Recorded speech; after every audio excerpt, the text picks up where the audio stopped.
Welcome to the Emerald Gem. My name is Sean from Balcony Bridge. We're here at the Cafe Racer Green Room. Thank you so much to Vivid Presents for hosting us. We're here with Nate Lewis. John, thank you for having me on, man. It's good to be here. It's good to be alive. So let's see. When did you move to Seattle? What year? I moved to Seattle at the beginning of 2018. Okay, cool. January 31st, 2018 was the day I got to the city limits. I still remember it to this day. 'Cause it felt so magical when I got here, man.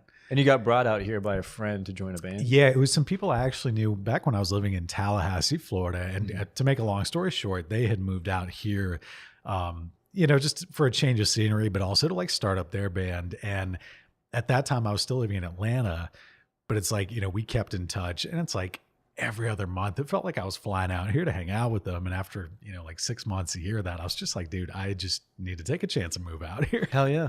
So that's pretty rock star though, to just be flying back and forth from two major cities. Yeah, I mean, it was a weird dynamic because when I moved to Atlanta, like I had moved up there as I'd moved up there. I was in a relationship with someone at the time from Tallahassee, and we had moved up to Atlanta as like a compromised city, and that we broke up like after we had moved to Atlanta. So at the time, I had just talked my way into like a gig over there, and it was just like I don't want to bail on these people after I'd like just talked my way into this place, you know? So at the time I was kind of like, well, let me make the best out of Atlanta. Let me try and make this work and see what's going on. But again, it's just like, I felt myself coming out here so much. And after a while, it's just like, I knew what I had there, but at the same time, it was like, man, I just need to come up here and take a chance. Yeah.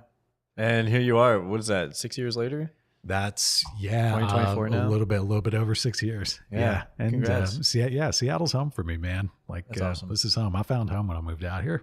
Hell yeah, that's badass, dude. I feel like for me, Seattle is starting to become that, but there's this other side of me that doesn't know yet if Seattle is for sure home, because I have such a strong connection to the beach and warm weather. I mean, you grew up in the South. I grew up in the South. That's a weird thing to admit when you're doing a podcast about Seattle artists. Well, yeah, but I'm just being honest, for sure. Yeah. Like Seattle has been very good to me, and there is a part of me that's falling in love with it. Yeah. And it has been treating me really well. But there's another piece of me that I have to be honest with to know that like there's this wanderlust or like adventurer in me that like wants to know other things. And, I'm hoping that through the roots that I'm putting down here is able to afford me the kind of lifestyle where I can go visit those other places and then I can always have a home base here in Seattle. For sure. That would be cool. Yeah. I mean, I enjoy getting to travel too. I get that aspect. Yeah. And it does get tough for me to be here when it's cloudy for like 9 months. Like by May, June even, dude, even in June, it's like still cloudy and rainy. And I'm like, I just get like like cabin fever in some capacity, but there's other ways around that. Like just go drive somewhere. California's right over there or whatever, I welcome that though. I like the seasonal aspect of Seattle in that way, because in the wintertime, I mean, that always motivates me to be working on music a lot, because in the wintertime, you can't really go outside anyway. Yeah. So it's like if I'm spending all day like in my my practice space or recording or like working on ideas, I don't feel guilty about like, oh God, there's this beautiful day outside. Like what am I doing cooped up? I think that has a lot to do with why the music that came out of here sounded the way it did. Kim from Soundgarden had a really great quote about it, where he was just like, bands in Seattle never made music to get famous or rich. They did it to keep themselves from killing themselves during the winter time. Like, no, seriously, like that, you just be like, you had to find something to do during the winter, and that's what comes out of that. The bands I feel that are up here, I mean, I feel like they do what they do regardless of if they had $1, if they had $1 million, they're just, they like what they do.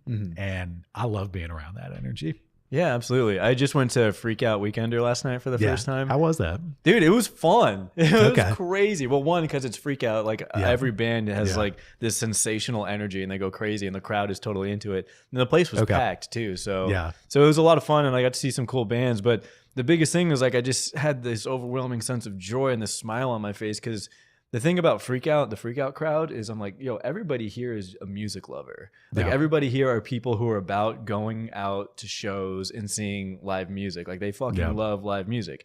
So there was that aspect of it that I was digesting that I really loved. And then of course there's the community aspect of seeing all these familiar faces and like everyone is just like having a good time. And for me, like when I'm in a public place, like a show or something, and I look around and I see like those beautiful moments happening where like people are making friends or they're laughing or they're with their significant other, like it fills me up with joy because you're there, you're around it. Like life is happening around you, you know? Who'd you see last night? So the big band that closed out was Fuzz, and that was cool. It's like Ty Seagull's project. Yeah. That's the one he plays drums in, right? Yeah, exactly. So that shit was dope because it reminded me of like Black Sabbath, like some crazy psychedelic stuff.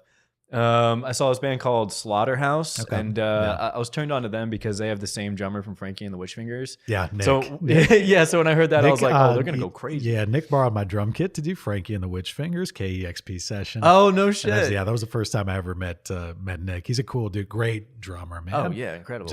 Nick does like a bazillion things down I think it's San Diego is where he lives at, if I remember right. That makes sense. But I think he books for Alex's Bar. He plays in Frankie and the Witchfingers. He plays in like a Black Sabbath tribute. Nick does so much, man. Like that dude's gnarly. Dude, he is up there on stage. He's got the energy, like he's incredibly talented. Yeah, but that band that he's got, Slaughterhouse, they were sensational. Dude, that front woman, I don't know what her name is, but she was like up in the crowd. She got down in the pit, you know. So that was really cool to like break that fourth wall, you know. I don't know exactly what Nick's relationship with Slaughterhouse is, like if that's his band or if he's just filling in or anything like that. But yeah, Nick has excellent taste in front people. And who he chooses to play drums with, I'll give him that. Yeah. I guess that is a big thing. Well, you've played with some bands that are involved in like that freak out world, right? Like you were just on tour with Spirit Award. Yeah.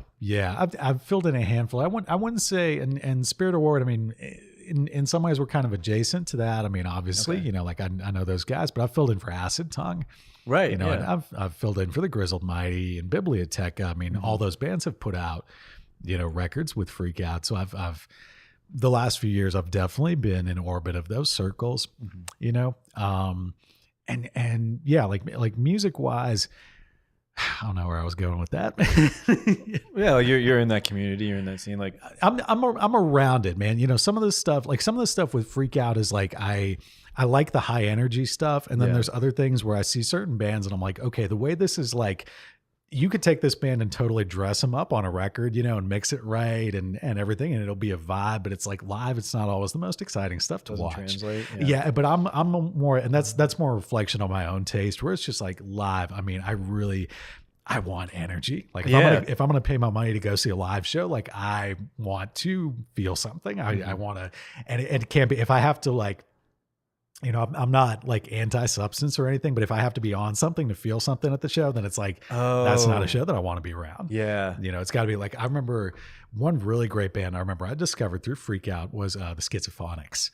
Okay. And if you've ever seen Schizophonics live, they are pure energy on stage. I'm talking like this guy's running around doing splits and everything, like the whole show is just like nonstop energy. The first time I ever saw them at Freak Out Fest, I was just absolutely blown away. Hell yeah. Yeah, that's why I wanted to go to Freak Out, is because I wanted to just get blown away by bands that I'd never heard of before. You know, and I think that's the fun of a festival, is like you hope to just be exposed to that.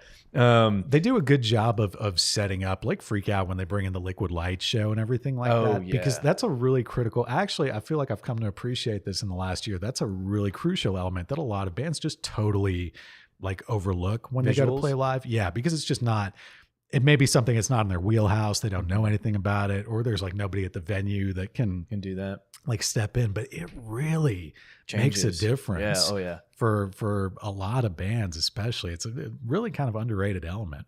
Well, here at Cafe Racer, they put up like this 12-foot 8K LED wall. Yeah, and they just had a show with Alex Vile and a couple of this band called Meldrop, who I saw at Freak Out. And when I saw the Instagram videos with that giant LED wall up, I'm like, this looks like a stadium show now. Yeah. Like, this is insane. So there's definitely potential for that here at Cafe Racer to like help take shows up to the next level. But Meldrop is a band that I saw. They played at it's called the Hereafter. It's a little comedy theater. Okay, yeah. And Crocodile. It's part of Crocodile. Yeah. Balcony Bridge actually played there once, so it was kind of funny to go back there. And I feel like we saw like a mini version of us playing there, and so it was kind of cool. Like that was our first show that we saw at Freak Out Weekender, was this like up and coming young band playing in this tiny little room, but doing really well. And it's like, you root for them, you're like, okay, like you guys got it. Now it's just about sticking to it and I don't know, staying together and keeping the music It's kind going. of a cycle because once you've been doing it for a few years, you start to see other people coming up and finding their way. It is a cool feeling. It is, yeah. Because you see your early self like reflected in them. And, exactly. And you want to root for them too. 100%, and then it kind of inspires me too, because I'm like, okay, Sean, take stock of where you are right now and like where you're trying to go or how the band will continue to grow from this point, Yeah. So yeah, right now we're working on some songs that we're going to release, and I sent those to you, and I appreciate your feedback that you're giving me. And it is an interesting concept. The biggest feedback that I got from you was about direction. And I feel like for a band, Balcony Bridge being 2 years, like I think that is still like something that we're figuring out is like, what is our identity as a band? Because it's not like we've been playing music together for like 10 years. We didn't grow up together as friends or anything like that. It's an interesting topic because a lot of people start bands because they form friendships within a certain scene of music. Right. So if you're around like the punk rock scene or if you're around the jam band scene, whatever, I'm using very general terms here, but a lot of people start out, they just go to shows, and you run into people or you see certain people. And eventually, if somebody's trying to start a band, it usually, my experience is that the band revolves around the singer. If you think of a band as like the solar system, the singer and or the songwriter, I mean, they're like the suns, in that solar system, or if it's one person, whatever it is, because you can't really change somebody's voice. As a drummer or a bassist, like I know it, like I'm pretty versatile. I can, mold my style to kind of try and bring out the best in whatever music I'm playing with, at that time. But if you're a singer, you can only do so much with your voice. Yeah. So that's kind of what you have to write around. If you're a songwriter, I mean, you have some versatility too. You probably come back to like certain chord progressions or certain things that, you like. So even that is a little bit locked in too. Yeah. But the rest of it's kind of versatile. So it, every other element kind of orbits around the singer, as the center of gravity. The easy thing, well, maybe not easy, but the thing about forming a band within a certain scene of music is you kind of already know, okay, everybody's like on a similar page and everything like that. It's very different from if you pull together people off like Craigslist or something like that. 100%. It's kind of at random, where it's like, okay, this person's into that, this person is into that. And depending on the dynamic, I mean, if you can bring everybody together to create a cohesive sound or feel like you're pushing the music in one direction, like that can work, but it can be kind of disastrous because if everybody wants to do their own thing and it sounds like 5 people are pulling the song in 5 different ways.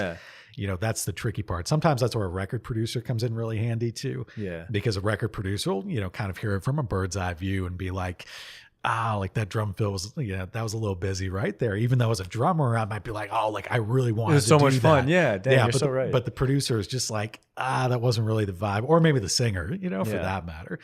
That bird's eye view that you're talking about is incredibly valuable. Yeah, because, and it's an interesting thing that I've come to appreciate in the last few years, just from putting together Spotify playlists, for all the Seattle music scene. I mean, it's something I do now with bands of Seattle and that I've been doing for years, but it's like there's so much music that I have to listen to with that. And to be completely honest, a lot of times like I'll just click on a song and in the first 2-3 seconds of that song, it's like it's either going to be there or it's not. That's true. Like with that recording, with that vibe, what's that initial hook? Especially if I've got like 100 bands I have to filter through that week, it's like, okay, step up. What do you do? Like if it's not there, like right off the bat, and that's me. I'm taking the time to listen to it. If we're talking about the average person on the street that's, listening. I'm a perpetrator of that. Yeah. they have their attention. They could be, of all the things they could dedicate their attention to these days, whether it's YouTube, social media, music, video games, movies, whatever, there's so many things you could do. So it's like, I mean, if you can't hook me in 2 seconds, I don't know how you're supposed to hook them any quicker. Yeah, exactly. So, it's tough. Yeah. I mean, I don't think that's something that I try to think too much on, right? Is like, how do I grab people's attention? Yeah. At the end of the day, it's just got to be like music that I enjoy playing. Sure. But that did become a factor whenever we went into the studio and we were working on the intro for a song for like an hour. Yeah. And then I was like, sorry that took so long. But he was like, hey, it's the intro to a song. It's pretty fucking important. So we had to get it right, Yeah. Yeah. And even on the major label level, I mean, I've heard stories of people, spending 7-8 hours just recording like the first 2 measures, like of a guitar intro. Damn. For a song, just to like, just to find that vibe. It's very different from when, I think with a lot of local bands, when they just try and find a studio, any studio to record at. They have no idea. Right. And then they just go in there and what goes in is what comes out, more or less. And it's like, there's a difference though between writing songs and being a band and actually like learning that art of how do you make this into a record. Yeah. You could press record, anybody can press record on it, in an interface or something, but to create that vibe, to create that space and that other dimension to bring people to, how do you do that? How do you do that for you? Yeah, I'd be interested to send you the latest rendition of the mixes that we've got, because that first one I sent was just like a rough reference mix from right when we got out of the studio. Yeah. But we just got the mixes back after Larson, our producer, went in and did his mix, and it sounds way different now. Like a much more like produced element and him putting like his flavor on it. Sure. And it sounds cool, but it is also interesting to kind of let go of whatever our original intention was, because you're like, I mean, we're not going to replicate that live. But when we do play live, we know that people, if we are able to get an audience from them hearing our music first rather than seeing us live first, when we do show up to play a show, like they'll get it, And that's a really tricky line for bands to walk now with digital recording, because you can do so much in a studio setting. And you can kind of like reel people in almost, with the record, if the record's really good. But then if you can't do it live, if you can't deliver, if you can't even like hit it in the ballpark, I don't want to say who it is, but there are definitely a few bands in Seattle where it's like, I've listened to their songs, I've streamed their songs, and I'm like, oh my God, these records just blow me away. This is insane. And then I'm just like, I go out to see them. I don't make a big deal or anything. Like I just go up to the show, like real nondescript, like kind of out of the way, and then I just see it and it's like I could tell what they did. I could tell what happened. I mean, you're right, it is an interesting line to walk, especially if you're going on tour, because like I saw Psychedelic Porn Crumpets at Crocodile, and I was so stoked to see him, but then when I saw him live, I'm like, it doesn't translate the same as what I'm hearing in the...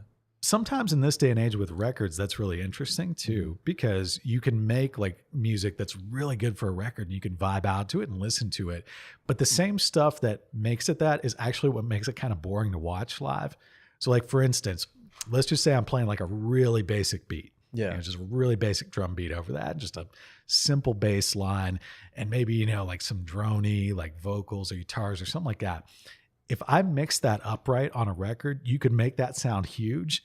And you could make that hypnotic. And you could just zone out to that. And it's like, oh my God, you could totally like get high and stare at the ceiling to this. Like it's going to be amazing. And then if you actually go out and see that band like do that live, you're just kind of like, I'm not really feeling anything, because there's not a lot going on here. See, now this is an interesting parallel, because what I'm noticing is I've never experienced performing a song live and then hearing that song and getting the same feeling. Like getting the same thing from it, The opposite of it would be like a jam band, actually. Like, you ever notice that with like nobody is like, oh, you want to go listen to a Fish like record? Not like a bootleg, like a live bootleg, but like, oh, like a studio album. It's like nobody ever does that in the jam band scene. Like STS9, and those bands are huge too. Like they'll play to huge audiences, but there's not always the same enthusiasm like for the record stuff. And actually that's an interesting thing too. Like with EDM, for instance,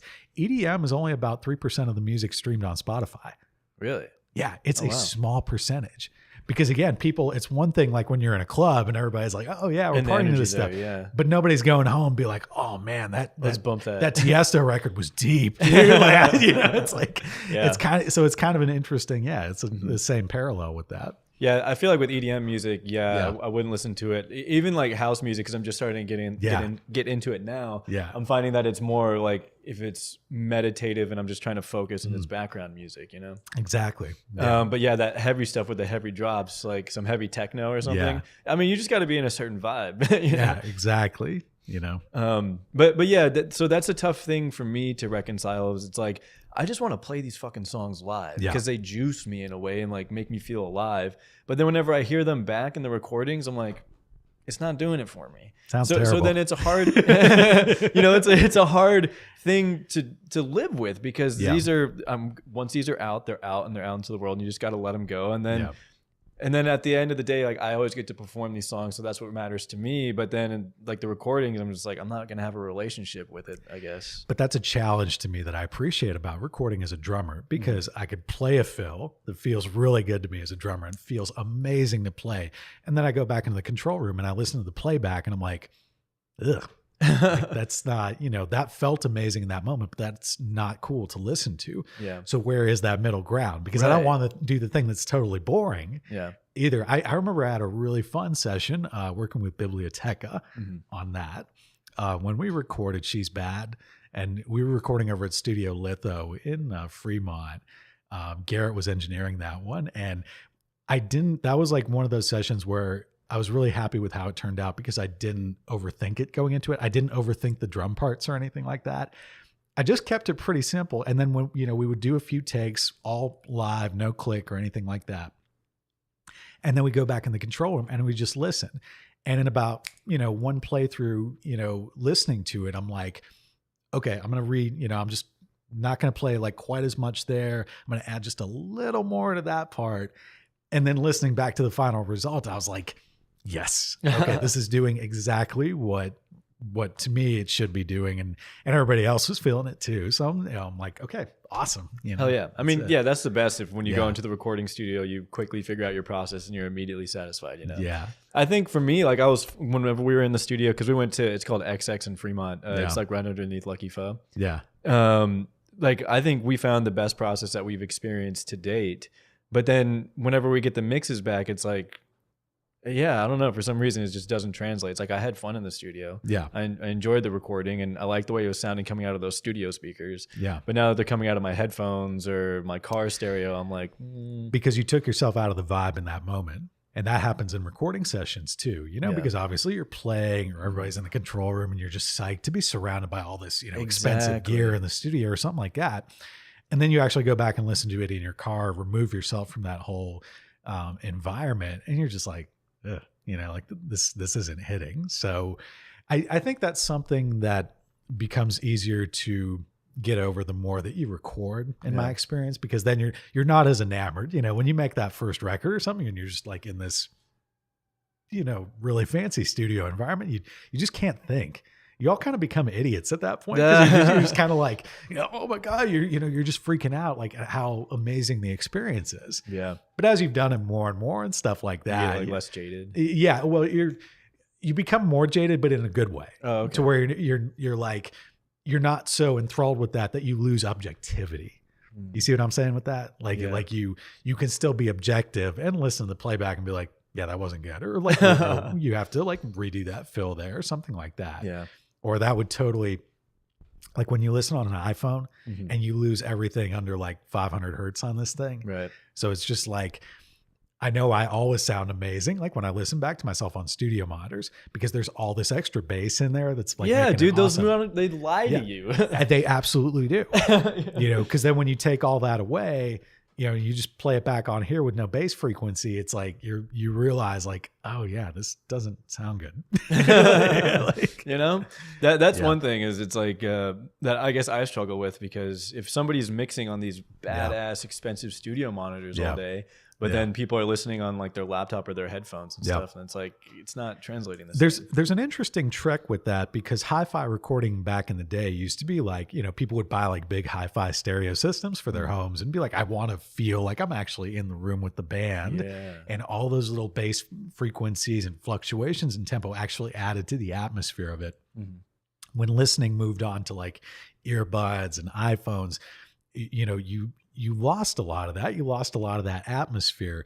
So you had to figure out a way to make stuff work in that environment, where it's like you're limited to certain frequencies. So it's kind of like, I don't know if it's necessarily a good or a bad thing, but it's just like the medium just changed up. So how do you work with that? Yeah. Yeah. Yeah, it's definitely interesting, the process. And what sucks is that it is such a time-consuming process and money is involved. And then it's like you're saying, like a local band, we go into the studio and what we come out with is what we're going to get. But other people like Dave Matthews can go into the studio and be like, no, let's just do it again. I mean, some of that is all about planning. And you don't, honestly, you don't have to go into a studio. either. In my opinion, like with all the technology we have available to us now, like I mean, even in my practice space, just like with my interface, that's like I have 14 mics set up on the drum kit at any given time, like that I'm recording individual tracks.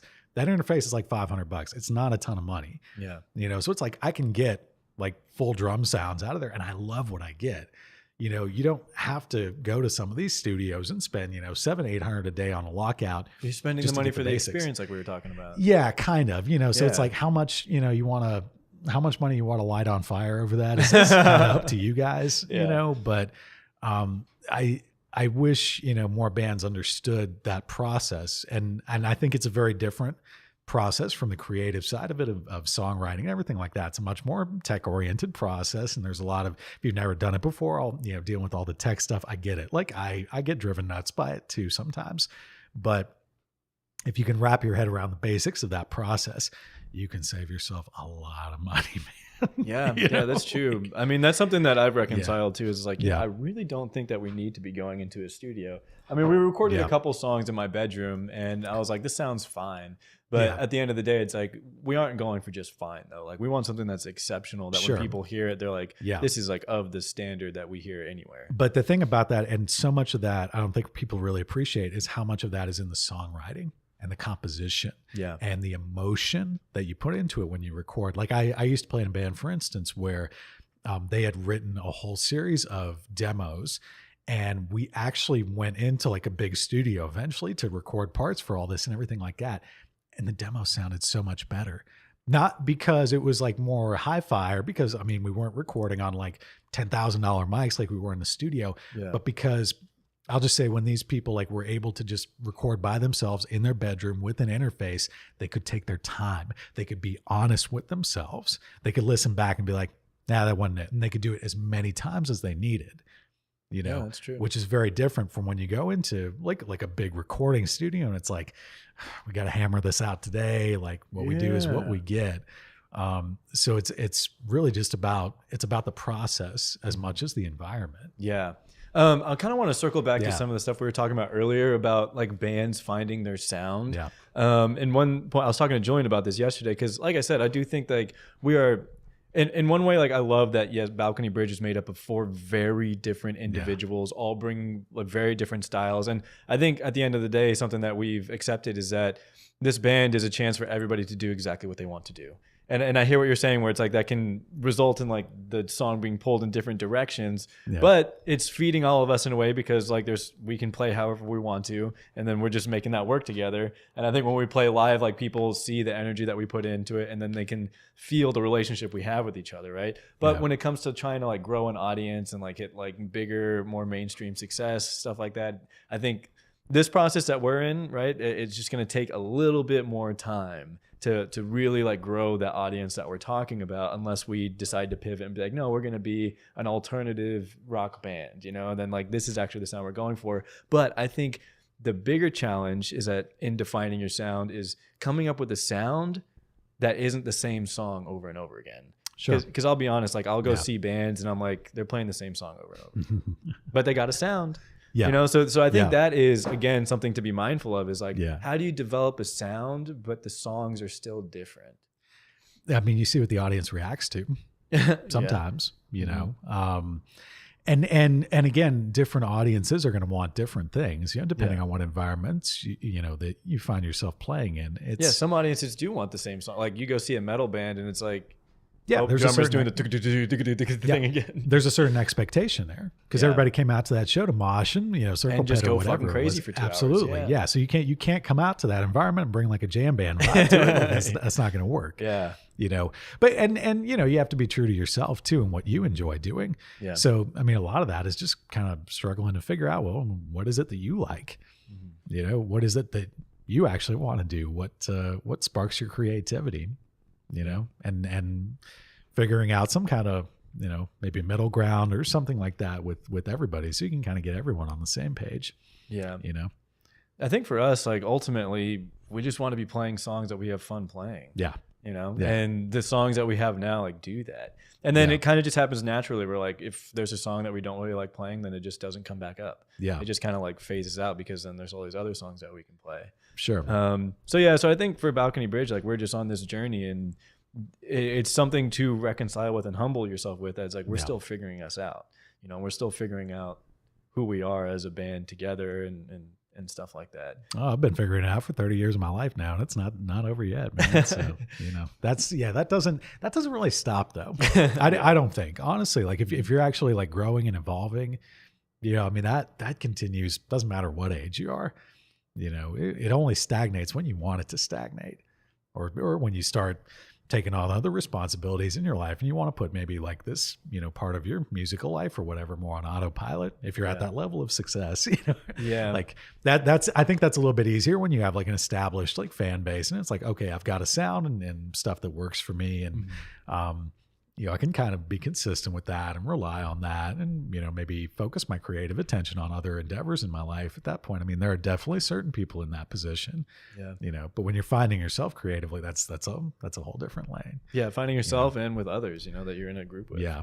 So I'm curious, when it comes to like the Seattle music scene and how it's come back in the pandemic, like what do you think are some things that it's doing right and some things that we could be improving on? Because I think one of the biggest things is like, how do we just get people to show up? Well, you know, when people talk about the Seattle music scene, it's always a little weird for me because I'm like, well, what part are we talking about? Because this is a big city and there are so many different things going on. I think honestly, one of my pet peeves is like when people on, you know, Instagram or different social media sites like, oh, the Seattle music scene this, the Seattle music scene that, and then I actually like ask them like, well, what do they mean by that? And like, I kind of find out that they're just talking about their little like social clique of friends, you know, not really like just what they're exposed to. Just what they're exposed to in their environment, or who they like follow and engage with on social media, like their world. Right. But their world in the grand scheme of the city is pretty small. You know? Like there's so many different facets of it. Like I was thinking today, because I'm being critical of Balcony Bridge when I can, and I'm like, can we even call ourselves a Seattle band if we only play venues that are in Capitol Hill, Fremont, and Ballard? You know, like if we're not, that sounds pretty Seattle to me, man. Yeah, but I mean, but you have like the Central District, and there's like White Center in South Seattle. Like Seattle is huge. It's not just these like three neighborhoods. You know? Yeah, but at the same time, I mean, so many venues these days rely on you bringing people out, no matter where you're at, that it's like, I mean, you know, I've been a part of bands that have done that whole, we're going to play like, you know, every venue in town thing and stuff like that. But to me, it's kind of a moot point. Cause again, it's like if the venue's relying on you to bring everybody out, then, you know, it doesn't really matter where you play in the city anyway. If you're going out to busk or something like that, that's a totally different, you know, situation at that point, or probably like a house party somewhere, you know. But I don't know. When it comes to Seattle, I mean, there's so many different pockets and facets of the music scene here, and nay am I to say what anybody is really doing right or wrong, because I don't know them. Yeah. You know, if I don't know like what they're trying to get out of this, or what, you know, what really makes them happy or anything. And it's such a fine line too, because even between like just enjoying yourself and doing what you love versus like being quote unquote successful. Like if success is getting everything you want, happiness is actually wanting everything that you get. Yeah. You know? So, I mean, by that measure, you could be like quote unquote successful and be absolutely miserable. Yeah. I remember you told me that a couple of years ago, and that stuck with me, you know? Yeah. It's something. And the problem, like in this day and age, I think especially now more than ever, is we force so many people to define what that success is or what it looks like to them when they have absolutely no experience to even base that on. It's like saying you want to be a lawyer and you've never worked a day in a law office. Yeah. You know what I mean? I want to play arenas. You've never even teched for anybody that worked for like the play arenas to see like what they go through. Yeah, exactly. And what they deal with. That is so true. Like, oh my God, I spent years to become a fucking lawyer, and then you find out actually what it means to be a lawyer, and you're like, this life sucks. Yeah. And it's, I feel really bad for young people in this day and age, because I feel like we put so much pressure now on young people because of, without going too much down this rabbit hole, I mean, how cutthroat the world can be now in a lot of ways. And we put so much pressure on young people to try and find themselves and figure out their passion, when it's just like, they've barely even, you know, they've barely been outside the house, or they stay inside all day on like social media. They don't even go outside, you know, like you've got no basis on. I think it's one thing, like, like I've known people, for instance, who've worked as a hired gun musician for like a bigger band, maybe that plays like theaters or big venues like that. And then they kind of see it all from the inside and they're like, oh, I could do this crap too. Like, cause they see it, they see what goes into it, exactly what has to get done. They don't waste time getting caught up in stuff that's not relevant, and they can just go for it after that. Mm-hmm. But with so many people, the way they experience the music business is kind of like all from the outside. They're just seeing the end result. Yeah. Either on stage or on social media or anything like that. So they have no idea what happens behind the scene, how much work has to go into certain things, how much money has to get invested in certain things, how much money has to get invested to make you like your favorite band. That's true. And I think that is a good thing to try to expose an audience to. Yeah. Because my hope is that like through this podcast, people might get like a behind the scenes idea of like that, there's so many artists out here who are working 2 fucking jobs. Yeah. And it's really hard. So it's like, give a little more. that side of it for sure. I mean, there's a fine line with that, because I feel like a lot of artists kind of avoid the podcast side and interview side of things because it's almost like they're breaking character, and you never, like you never want to insult your fans by just kind of making them feel like cogs in a machine, like, oh, you're just here to support me in my dreams or something like that. You never want to make fans feel like that. Yeah. You never want to make people around you feel like that, period. Right, exactly. You want this to be like a mutually beneficial experience. Oh, of course. Yeah. But I think it is good to remind your fans, it's like, I'm living my dream because of you. Like you are supporting me to do the thing that I love to do. Yeah, absolutely. Can you support me a little more? Well, and what are you giving to them? That's the thing, how much work are you putting into delivering for them? Yeah. When you go out on stage, how much work are you putting into representing for them and making them look good? Because everybody, if you go out there and you absolutely crush it, everybody wants a piece of you at that point. Because everybody wants, who wouldn't want to share that with their friends? You're making them look cool at that point. Yeah. So if you're giving them a good show, you're giving them good records, like good songs, everything like that. That plays into it all. But if it's like half-ass, if it's not there, if you're kind of putting one over on people, it's like, no, like they might not say it, but they see it. But yeah, and you see how they react. Yeah. Like I've been around live shows enough. I can kind of tell when an audience is like they're actually losing their shit for real versus just like polite golf claps. Like, okay, cool, but we're not really feeling anything. I mean, that's what I love about just being able to play on stage, is it gives me a chance to just go 100% crazy, Yeah. And I'm hoping that like me being able to do that like gives people like a sense of joy and fulfillment, that like a light they get to carry on through their day. It's like, dude, I saw that Balcony Bridge show the other night and the shit was so much fun. Then you carry that like several days after, or maybe like a week after, It radiates for sure. The radiation. We're trying to radiate. But like, I mean, when you're giving your all on stage, I mean, like that's part of why I keep coming back to it, man. Because I just love getting up there and just absolutely losing myself up there. Dude, that's why I respect you so much, because like whenever you would post those videos of you playing drums, I'm like, you see it. Like it's very easy to see like when someone's putting themselves into the instrument. Yeah. And you do that. It's fucking epic. Thank you. I mean, I really love live performers in general like that, where you see them and you can tell it's kind of like they're pushing it to the red line almost, and maybe even a little bit over. Like I love Shayna Shepherd for that reason. Shayna is like one of my favorite live performers in all of Seattle. If you've ever seen Shayna perform, and I've seen Shayna have some moments, man, where it's like, wow, because and she'll be like losing it. She might be just like a little bit off key in that moment, but you can tell it's because she's putting so much of herself into that moment. That's like she's almost losing control just a little bit. I can tell when somebody's playing it too safe live. It's like when they don't make a single mistake, when everything just feels very like emotionless, like they're kind of going through the motions, and they might play everything perfect, but you're just like, I'm not feeling anything from this. But when somebody's like, I've seen, videos of like, house shows at the Nook and stuff like that. And it's like, okay, this isn't like the greatest musicianship right now, but you can tell like everybody is just in on this moment because there's so much fire and passion there. Hell yeah. It's amazing. It is amazing, and I think that's a hard line to walk, especially for someone like me, because when I do make a mistake, I just beat myself up about it, and I'm like, that wasn't the perfect performance. Why didn't I nail it? Because when you nail it and you're hitting those notes and shit, you're like, wow, that was fucking awesome. So it is an interesting thing to keep in mind when you're playing up there, is it's like, give it everything you got and do your best not to fuck up. Don't let me make sure I don't fuck up and not give it everything I got, you know? Yeah, like you're saying, playing it too safe. Because I've done that before where I'm like, I'm just going to make sure I don't fuck this up and that I nail all these notes. But whenever that is the peak, I think, when you're like full send and you nail it, you know? And that's a fine line between social media and reality. Like when you're playing for just like other like music, guitar nerds on the internet or whatever, that's a totally different thing. Yeah. Like make sure like everything's flawless or whatever, you know, or something like that. But when you're performing for regular people in reality, like normal people, like most people in this world, I feel like, you know, they just do whatever they have to do to get through their week. You know, they work jobs they hate all week. Like they're stressed over here, they're stressed over there. Why do people go out to shows? Because they want to get away from all that. Yeah. They want to have that moment. They want to feel like alive, you know, in that moment. So if you're just one more person who's like bored and miserable at their job at that point, what's the point? You know what I mean? Like, that's another thing is like, people come to shows because they want to fucking forget. A lot of people. Yeah. You know? Yeah. Oh, that's a line. Some dance to remember, some dance to forget. That's Hotel California.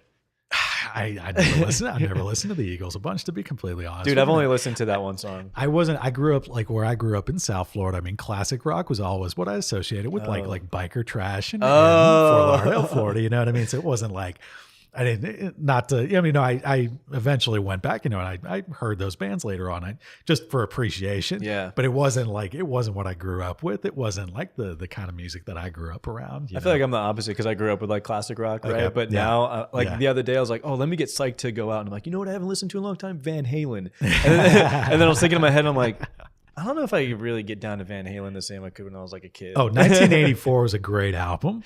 Yeah. I love that. I don't care what anybody says, which of course, if you're like a Van Halen fan, you're supposed to hate that record. I love that record. Oh, is that with Sammy Hagar? No. That was before Sammy Hagar, but it was when like Eddie was messing around with the synth stuff a lot. And it was like Jump? It was kind of going in that direction. And I think that's kind of why David Lee Roth split off, if I remember the history right, you know, because he wanted to do just a little more straightforward rock and roll. But that album I felt like was a nice balance of both. You know, without going too much into the kind of poppy like love song stuff. Right. Yeah.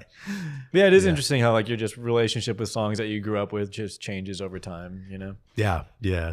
I still go back and listen to stuff that I grew up with, you know, for nostalgia every now and then, but also the same songs that I connected with as a teenager. You know, it's like I listen to that stuff now and I'm just like, ooh.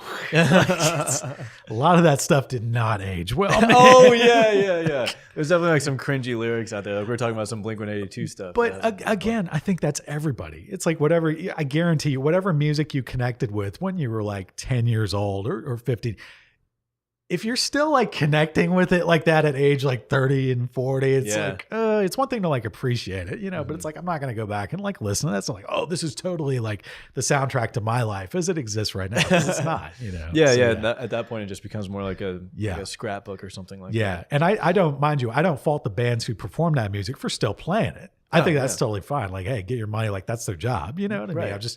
For me as a person, I felt like it feels like I've been through so many different, I hate to use that word eras because I feel like it got cliched after like this last the Taylor Swift stuff. Yeah, you know what I mean. But so many eras, right? You know, but I mean, it's true though. Like I was just looking at the guys in the band, and I had a moment because I was like, Jesus, all these different phases that we've gone through. Like Jack has an earring now and like a new haircut, and I'm just like, I'm looking at it, and I'm like, this is crazy. And I'm looking at the guys, I'm like, no, that's one of the, I think. So you obviously know me, and I'm always preaching about how like, yes, I want the ultimate ride and I want to play in stadiums and travel the world and be a fucking rock star. Yeah. But I think ultimately like where I've come is I'm like, dude, the greatest thing about this band and that I'm most appreciative of is that it's just made me a better person. Yeah. Because of these guys in my life, you know, and these experiences that we share. It's like having these three people that like you're in a close relationship with, it's like their perspective and their outlooks on life has changed and helped shape me over the last 2 years. And I hope that I've had the same positive influence on them. And I'm like, that is the most beautiful thing about this, you know, like, yes, of course, I'm still always going to want that big dream. I've let that go. And if it happens, it happens. If it doesn't, that's fine. What we have accomplished so far is hugely, I think, impactful in ways that we're never going to know, in some ways that we are going to know. Cause that's the hard thing. It's like, you have no idea how your music impacts somebody unless they tell you. Yeah. So Yeah, in terms of like success for Balcony Bridge, I think we've nailed it, and I hope that we can just keep going and just have more experiences together. But the biggest success, I think, is that it's just made me a more well-rounded individual. I think the irony of the music business is that the more it is about finding that success, the more that you find out that actually getting to that success is more about finding yourself first. Yeah. And once you kind of start taking care of that and stuff like that, you start to see the other stuff kind of sort itself out over time. Right. You know? That's interesting. Yeah. Just trust the process. Trust the process, but make things happen. But make things happen. Yes, exactly. There's this Oscar Wilde quote. He gave me a letter, and in the letter, the biggest thing I took away from that letter was a person will either like decide their destiny or it will be decided for them. And in that sense, it's like either like in life you will make what your life is, or circumstance will make it. You know, like perhaps, right? Like if you're not steering your ship in a way, then like things are just going to happen and steer that ship for you, and then you're just going to end up somewhere. You know. Sometimes it's fun to do both. Just take your hand off the steering wheel. Yeah, exactly. It's really hard for me to do that. No, same. But you know, I've had points in my life like that where it's like there was a point I sang to in my early 20s where I was strung out. I was suicidal. I was the whole, 9 yards, this, that, and the third. And I think part of what drove me to that was because of how calculated and how just driven and hands-on I used to be with everything. Yeah. And part of that was just learning how to let go from that process and to kind of allow myself to, just go whichever direction the wind takes me. Yeah. And not be so driven to this thing that again, it's like, I don't even really know what it is. That and is then I so get there true. and I'm miserable, but it's a balance. It is a balance. Yeah. It's like, let go of it a little bit because otherwise it's just going to fucking drive you crazy. And then like you're saying, you don't even know where you're really going. Yeah. Like you've just like seen from a distance people further down this path that you're on. Yeah. But you know nothing more than whatever information you're seeing, like we're talking about. Like something that I've been reconciling is like, Sean, are you sure that you want to go on tour and be on the road? You don't even know what that's like. What is that going to do to your body? Like, what is that going to do to your diet?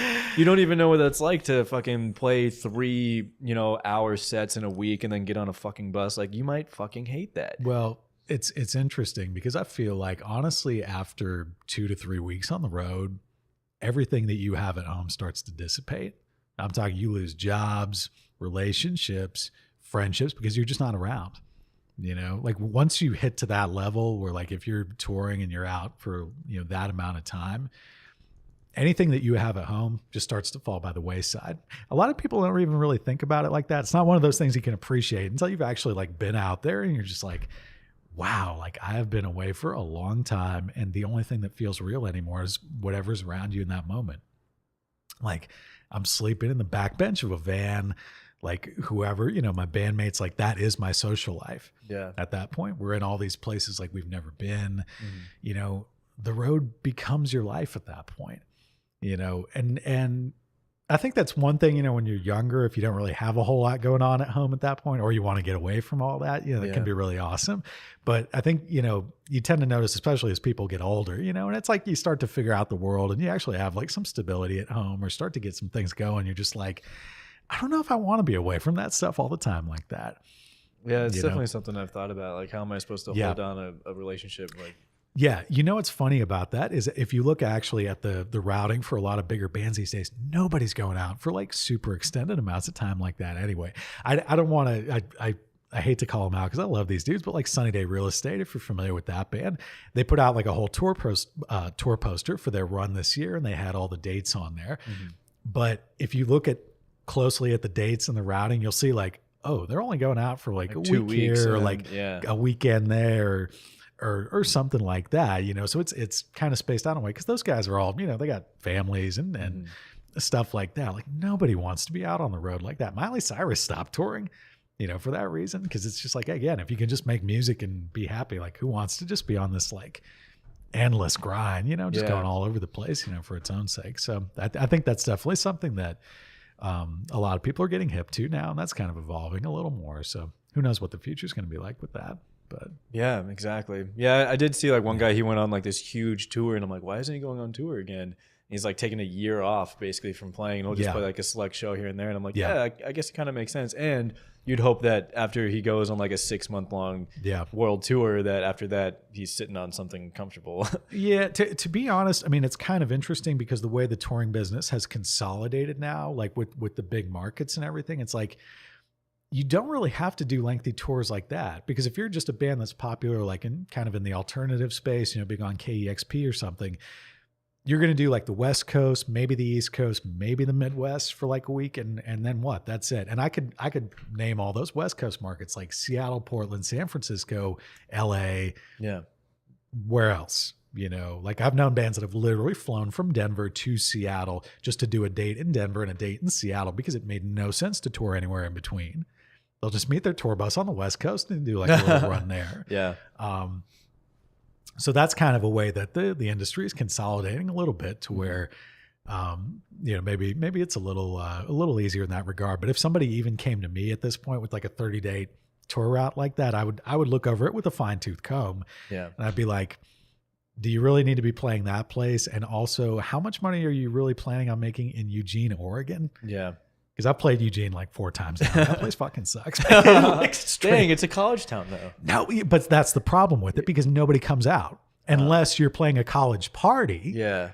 Or unless you're like a superstar and you're just kind of coming through there to collect, a few bucks, because it's right on Interstate 5 in between San Francisco and Portland. That's why they still get shows, because it's like, might as well, you're right on the route. Right. But it's like, honestly, man, like every show I've ever been a part of with any band touring through Eugene, it's always been weird. Yeah. It's just like, it's been really weird. Here's where I've landed with the tour thing. We went on tour and we just did like 5 days up and down the West Coast. I had a blast. Yeah.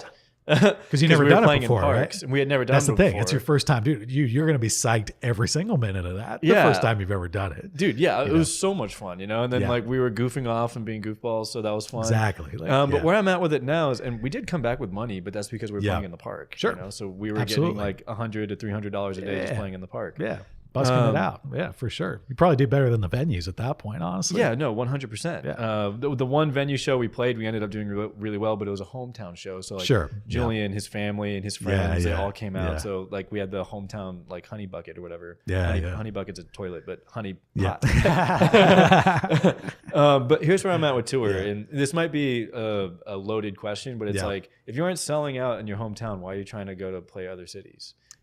Like maybe like if it's like a business decision, right? Where it's like, we want to grow our audience, so let's go on tour. It's like, well, I understand like we're going on tour because it's fun. We're doing it with our friends and it's an experience. But if one of the reasons that you want to go on tour is because you're like, we're going to grow our audience, I'm like, well, how have you grown your audience in your current hometown? Yeah, and that's a tricky question too, because these days with the internet, it's like, I don't even know if the hometown really counts for much, because what's your internet presence like? Like when you Google your band, what comes up? Yeah. I mean, so like even with that, I mean, if like I know bands that are like quote unquote from Seattle, but if they get like a huge internet buzz or something, they're not playing in town. They might open for like a way bigger act, right? But they're not going to blow their load doing like a little local show or something like that. They're going to build, or they're going to just keep putting out, records or music videos, content, whatever it is, and build up to where they can do like a big hometown show, or they'll do like a DIY thing. They'll just like invite a bunch of their friends over for a party. Yeah. But they're not really going to do like the middle ground, if that makes sense, like in a local venue or something like that. Right. But when it comes to that, I mean, so much of it now is like, what's going on with the internet? What are you putting out on there? Because if whatever you're doing, like if it's not popping on the internet, touring around like for its own sake and for exposure, I mean, you could do it, but in my experience, it's really not all that. I mean, it can help you in some ways. It can help you get really, really tight as a band, because like playing 30 dates back to back in like different, environments and stuff, you get really used to playing those songs. Yeah. You're going to sound really good. I remember I did a tour where it's like deliberately at the end of the tour, I was like, we have to go in like a studio and do like a live session right now, because we are so on it after 30 dates on the road. Right. But, and it can give you some inspiration too, because you go to all these different environments and you sort of see like what people respond to, like comedians and stuff like that did tours early on in their career. That's how they get good, because they just night after night, it's a different audience. What do they respond to? What's working right now? Mm-hmm. Like, forget about what I think or my concepts. Like, if you go out in the real world, what are people actually responding to? So that's something where I think, touring can build you in that way, and it can be a growing experience. But as far as like getting out there and like actually, making people excited enough to want to come to a live show, that's a totally different thing. Yeah. Yeah. Like if you haven't already pre-sold those tickets, you know what I mean? Exactly. Like, but even then, pre-selling tickets is like, you're going to need that online audience, right? Sort of. And one thing, one thing I will say, and I think this is more where people get it a little bit twisted with like touring, building an audience. If you're opening for a band that is bringing out a way bigger audience, that's a different story. Yeah. Like if you're, I remember like when Enum first came out, I don't know if you're familiar with that band, Sure.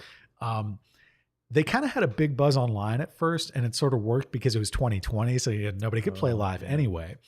But they got such a big buzz in the press that they got asked to open for a band called Nothing from Philadelphia, who I'm actually like a big fan of. Nothing is like sort of a shoegaze band out of Philadelphia, and they kind of came out of that whole like Pitchfork world too and everything like that.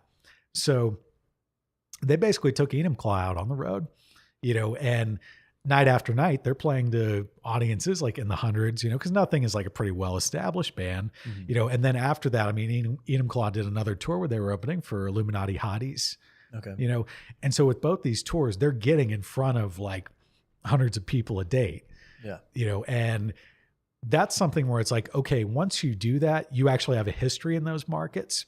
So that actually makes you really attractive for like a booking agent to work with at that point, because if you have a history in those markets, let's say you played in Seattle at like Showbox, right? And you played to like 1,000 people, just to keep the math simple here, something like that. Yeah. If 200 of those people are like, oh my God, this band is like, these guys are great, or whoever, like at that point you have a history, and then you could you can't fill like a Showbox, obviously, but you could book your own solo headlining tour, and you could come back and say like, okay, we're going to try and do Sunset Tavern. Yeah. And if you can get 150 of those people out to Sunset Tavern, that's a party. That's like going to be, that's going to be a poppin' show. Like everybody's going to have a good time. Like, and they're, as long as you crush it during the headliner set, everybody walks out of there like, wow, like, holy crap, you land in everybody's IG story.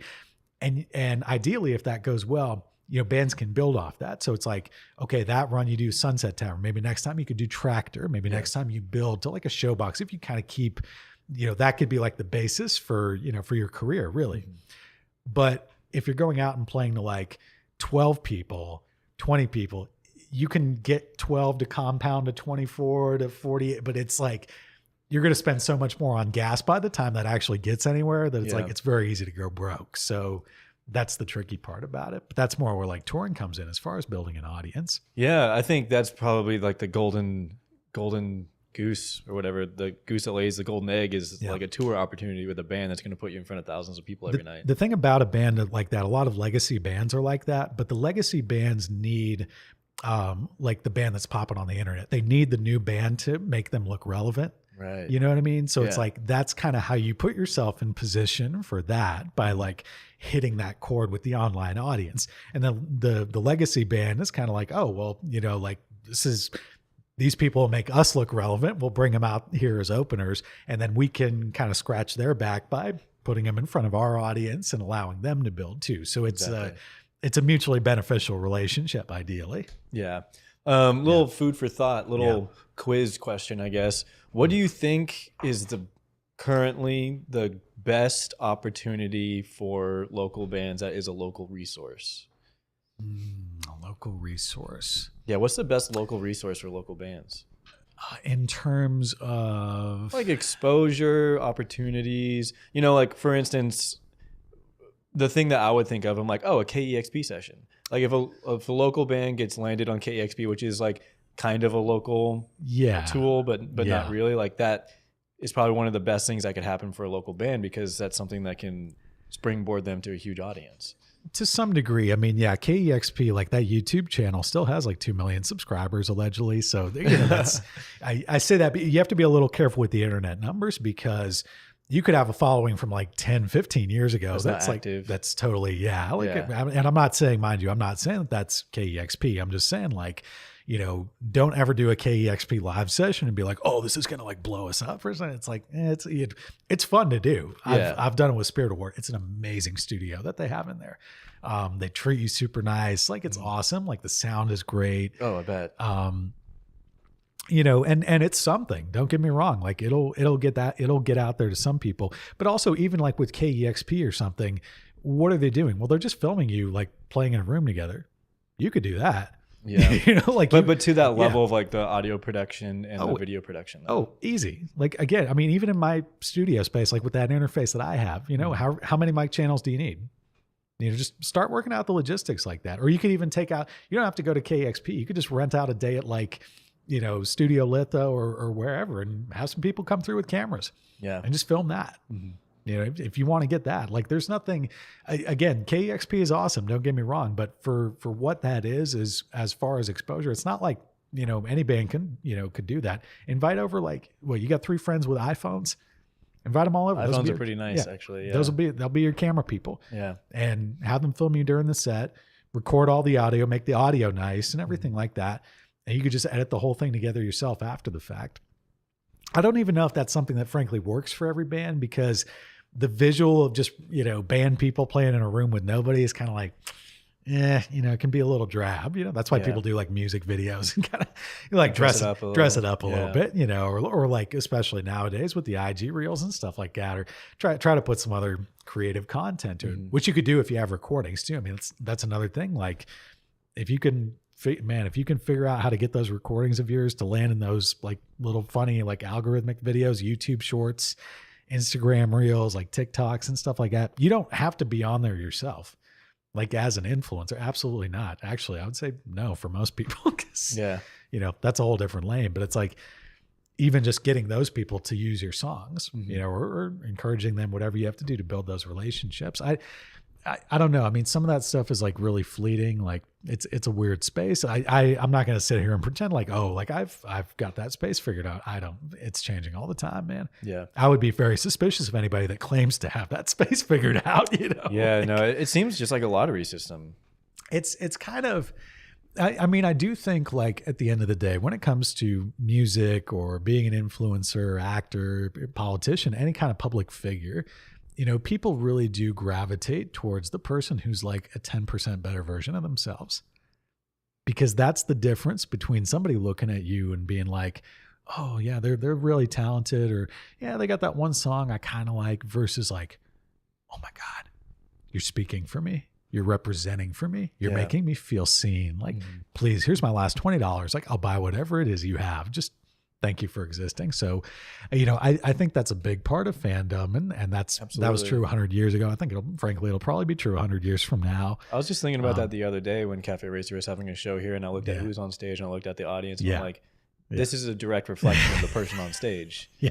And it's tricky too, because that, we could have a big conversation with that around like inherent bias and how that helps and hurts certain artists in certain environments, and what you have to kind of do sometimes when that's already working against you, and how you have to be like, the music has to be 10 times better than everybody at that point to like compensate for that if that's already working against you. So that's a big rabbit hole. We could go down, if we want to get into some of that too. Yeah.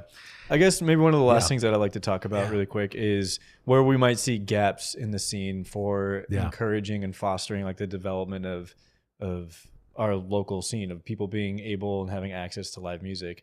So like we have, like we're saying, KXP is a source because they have an audience and they'll put local music on for their radio station and their live video room stuff. You have Sonic Guild, which everybody can be entered for it, and then you can get $10,000, and $10,000 is a lot of money if you use it wisely. You do Bands of Seattle, so that gives like exposure and direct information for what shows are happening during the week. It's like the first time I've mentioned what I do that one this whole podcast, but Bands of Seattle. I mean, that's been the show calendar that I've put together for years now, and we have Jalen and Ron, everybody working with us too. But the show calendars, the playlists. I've just tried to explore like whatever idea helps get music out there. Yeah. So get eyeballs on it. Yeah, we have that. And there's so many, the thing about it is, I mean, we live in Seattle, man. Like, you know how many cities I've been to around this country where they have like nothing. Nothing. When it comes to like local music, not even like barely even a place to play. Yeah. You know, like small towns in the middle of nowhere and stuff like that. I mean, dude, you got a whole city. You got recording studios here. You got everything. I've heard people say, "Oh, Seattle isn't an industry city." Like I've said that. You said it. It doesn't have to be. You have the internet. Industry city, LA, Nashville. Who cares?